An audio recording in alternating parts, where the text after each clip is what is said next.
চাচি বিধবা, তার সাথে ভাতিজার পরকীয়া আছে এমন অভিযোগ তুলে চাচির সাথে ভাতিজার বিয়ে দেওয়ার অভিযোগ উঠেছে সমাজপতিদের বিরুদ্ধে।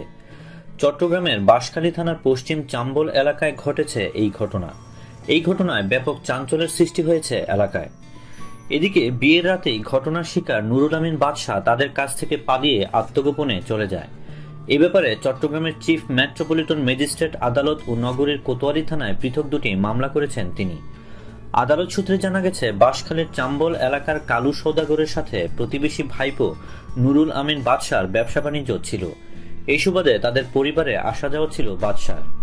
সম্প্রতি কালু সওদাগর অসুস্থ হয়ে মারা গেলে তার আগের ঘরের সন্তানরা তাদের সৎ মায়ের সাথে বাদশার পরকীয়া সম্পর্ক আছে এমন অভিযোগ তুলে 20 জানুয়ারি জোর করে 5 লাখ টাকা কাবিনে বাদশার সাথে সৎ মায়ের বিয়ে দেয়।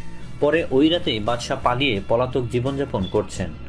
নুরুল আমিন বাদশা একটি দৈনিককে জানিয়েছেন, এলাকার একটি প্রতারক চক্র আমাকে অপহরণ করে বিধবা 7 সন্তানের জননী রেজিয়া বেগমের সাথে জোর করে বিয়ে পড়িয়ে দেয়।